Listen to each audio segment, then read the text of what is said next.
Hey guys, Eli Shrift Tactical. We've got SureFire's WARCOMP Flashider slash suppressor adapter here. We're going to install it on the POF. There's a lot of videos out there that kind of give you the rundown on how to do it. However, I find that they're slightly vague here and there. I've been navigating through the instructions and I've kind of finally got it all figured out. But there's a couple things that could be explained a little better. I'm going to go through the clocking on how to install it for a right-handed compensated shooter or the left hand or neutral, and explain the shim packs that come with it. So stay tuned. First step is going to be making sure you clean your threads. Clean them very well, because if you are going to put the Rocksett on there, it's not going to set up if you don't have everything perfectly clean. They even actually encourage you to clean the threads on the inside of the Flashider that comes in the case. And on this rag, we're just using some brake clean, some parts cleaners, something like that. Anything rubbing alcohol, anything that's going to break down grease is going to work just fine. And one thing I'm going to point out here in the instructions, when you're looking at the diagram that shows you to set it up clocking wise for a right-handed shooter to compensate for barrel rise, or a left-handed, or if you want to set it neutral, you'll notice you're looking at it and the notch. Now that picture is from an orientation from looking from behind the firearm, as if you were utilizing said firearm. So where your dial wheel that's going to help you clock the shims that you need, that is looking down the barrel. So looking from the business end, the end you would not want to be on, hypothetically there. So just one tidbit there that was slightly confusing to me at first as well. And again, as you can see, the two diagrams up right now. So we've got the Flashider removed, the original one, and now we've got the threads all cleaned up. The first step is to install the fatter spacer on here, and you're going to see there is some chamfering or kind of a bevel on the inside. Now that goes towards the firearm. That's for if the barrel doesn't have a perfectly straight square edge on it. It removes the possibility of having it kind of rocking back and forth and gives you a nice flush surface. So that's the first thing to do. The next thing to do, and we'll take a look at this Flashider to kind of understand what it is. So this is the notch, kind of the mark that they discuss when in their instructions right there, and it's right at 6 o'clock from this opening right here. So as you can see, we have some gas ports there on the top. I am initially going to install this for a right-handed shooter, which these ports are going to compensate for that. So we've screwed it on. We have our one spacer on there, as you can see. And now we've threaded this on. And as we can see over here, our notch is all the way almost to the 9 o'clock position when we're looking back at the firearm, the end of the firearm you wouldn't want to be on. In order to do that, we're going to look at our instructions. And as you can see here on the screen, you can see that in the instructions they have their timing wheel, so to speak. And what that does is that describes where that notch is pointing. It's going to tell you roughly how many shims to put in to get the Flashider installed, where torquing it, it's going to end up where you want it. So right now, the first step is we want to set it up for the compensating for the right-handed shooter. So that notch should be right at 6 o'clock on the bottom. So we're going to install one red, and then we're going to install 3 no colors, which are the real small flimsy ones. We've got the 1 red and the 3 clear, which are not marked, and they're actually real flimsy. So I've got my flimsy ones going on the inside. They're going to get mashed between the inner spacer there. We're going to reinstall our Flashider here, and we're going to see where that mark ended up.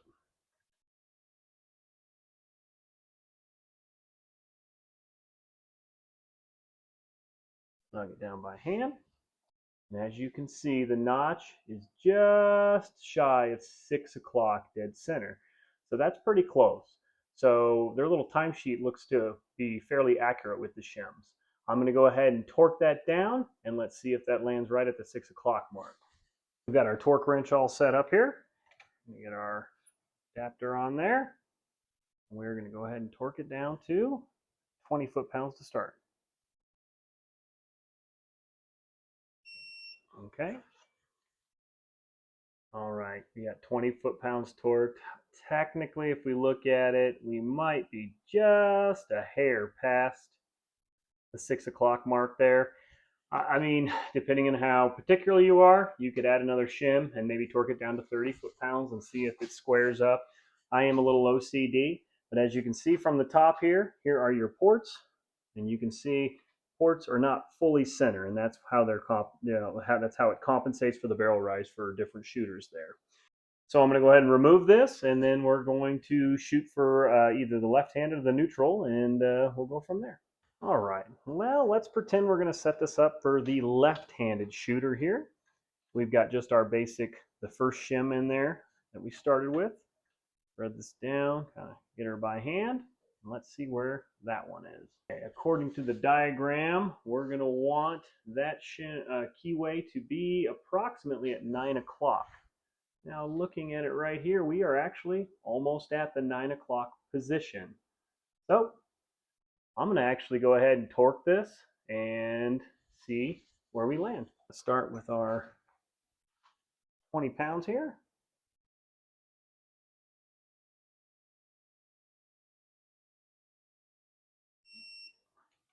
All right.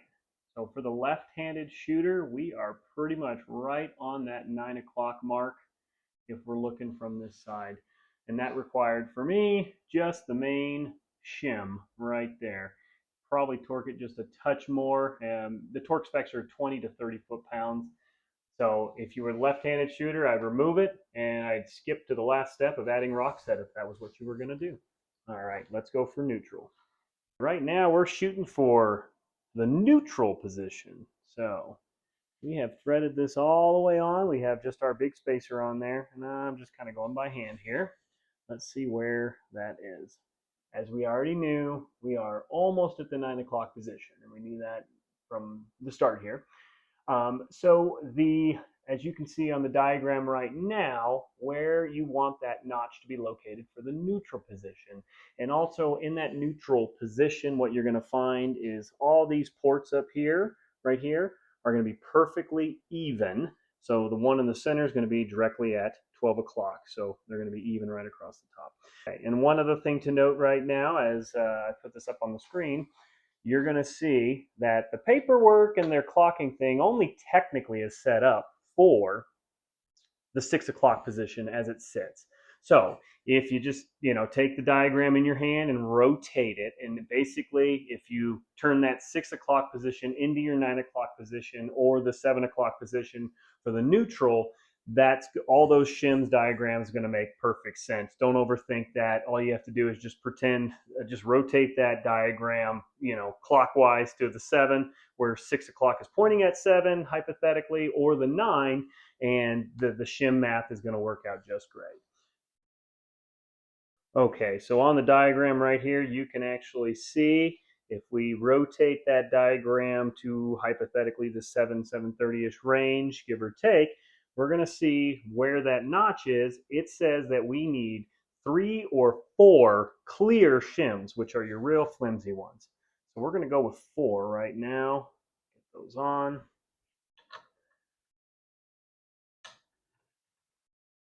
And let's torque.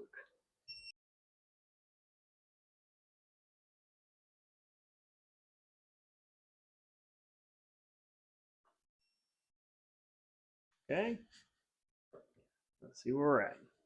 As we can see, our notch is approximately somewhere in that 730-ish range right there. We look at our gas ports here. Evenly, we got 1, 2, 3. And then you got the 1, 2, 3. And just about at 12 o'clock, spacing right between them. So we are really, really close for that. Personally, I might torque this another 10 foot-pounds and probably get it to just creep just a smidge more to get to that 12 o'clock position right there.